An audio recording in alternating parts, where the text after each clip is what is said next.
Mali, le défi énergétique est considérable. Seuls 18% des zones rurales ont accès à l'électricité. Pour les 30 000 habitants du village de Conseguela et ses environs, situé à 50 km de Koutiala, dans la région de Sikasso au sud-est du pays, l'économie locale dépend principalement du gasoil. Les difficultés chroniques d'approvisionnement et la volatilité conséquente du prix du carburant ont contraint depuis 2008 95% des meuniers mécanisés à fermer boutique, obligeant les femmes à revenir au pilon traditionnel pour la transformation des céréales.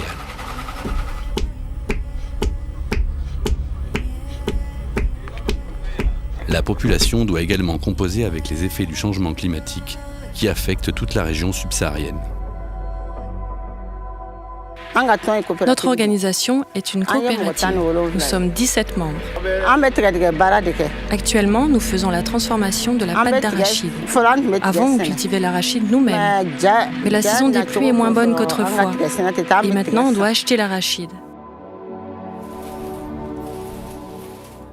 Parce qu'aucun développement n'est possible sans une source d'énergie durable et abordable qui puisse soutenir l'activité agricole et le secteur tertiaire, le projet Alter, piloté par le GERES, vise à permettre l'accès à l'énergie dans ces régions. Pour créer de nouvelles activités ici, il nous faut absolument de l'électricité. Il est difficile de faire du bon travail sans ce type de ressources.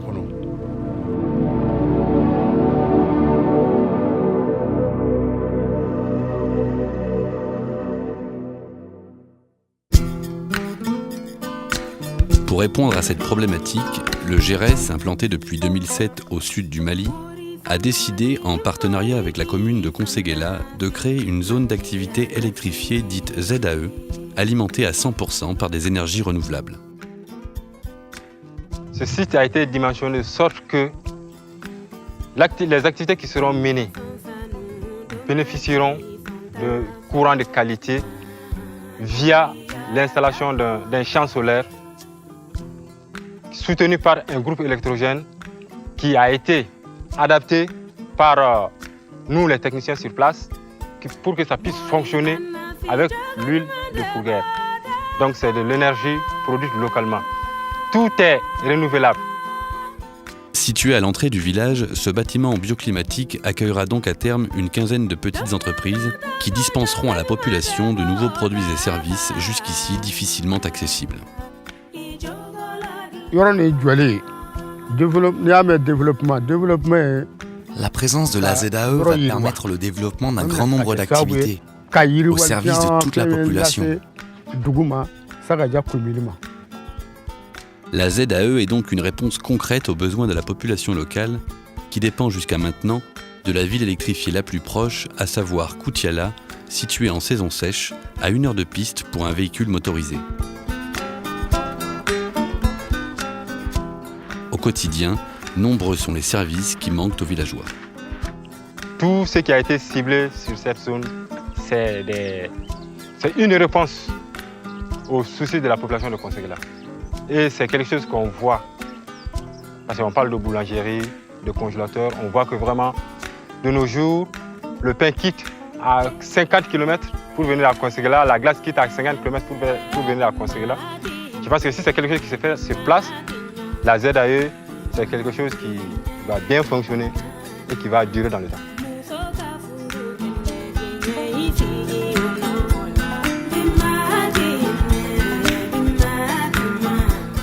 La région, basée sur une économie agro-pastorale, rencontre des difficultés liées au changement climatique. Les cultures de coton, de maïs ou de mil sont malheureusement soumises à une saison des pluies de plus en plus incertaine. Ici, la plupart des tâches reposent donc sur une activité physique éprouvante qui rend le labeur pénible et la productivité faible.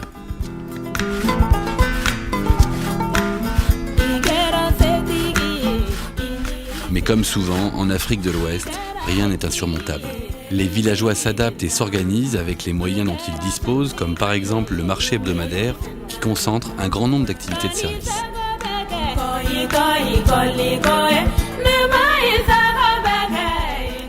Malgré la précarité énergétique, on tente ici de faire face au quotidien.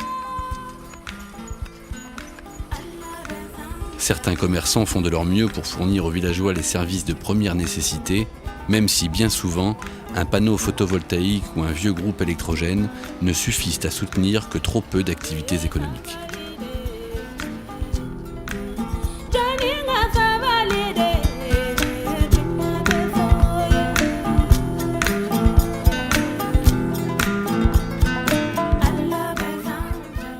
Le dimensionnement d'ici, ça a été fait de sorte qu'on ait un courant stable, bien dimensionné et qui soutient réellement les activités.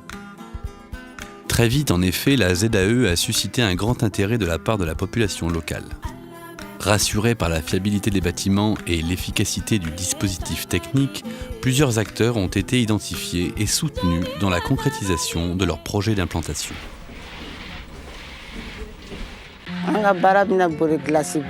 Sur la ZAE, nous aimerions mener des activités de production de glace, de jus de fruits, d'eau fraîche et de fabrication de savon. Nous avons un bon espoir de rentabilité dans la mesure où cette activité existe peu sur Conseguela. C'est suite à la réalisation de la ZAE que nous avons pensé à créer cette activité, grâce notamment à l'accès à l'énergie. Sans courant électrique stable, il n'était pas envisageable de nous lancer dans une entreprise froid-congélation.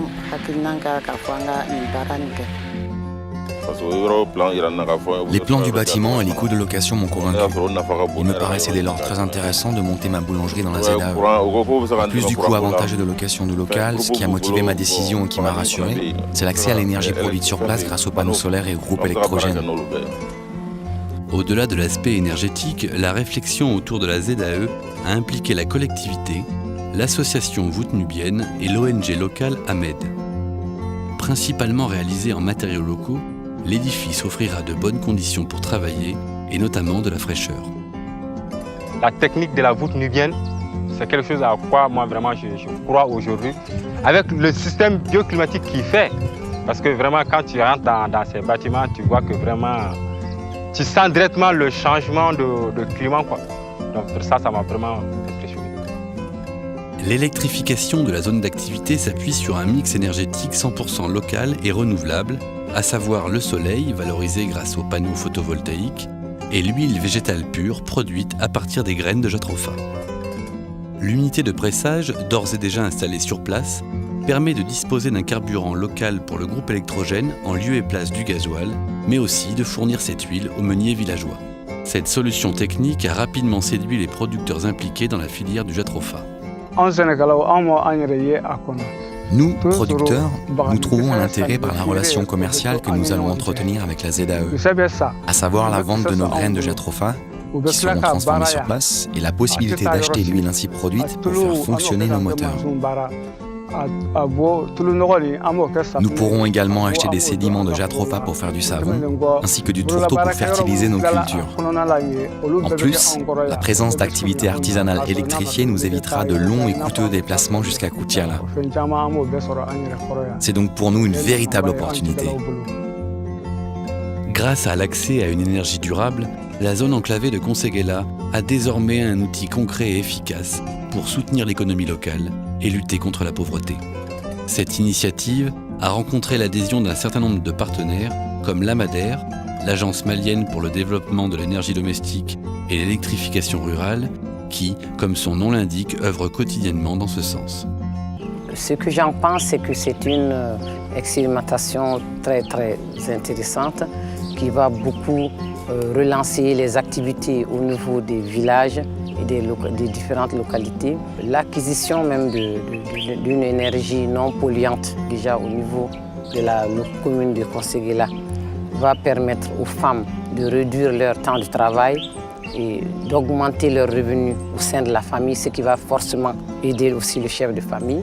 Et ça va aussi lutter contre l'exode rural vu que les jeunes auront des activités au niveau du village qui pourront les occuper et ils ne seront pas tentés de tendre vers l'exode.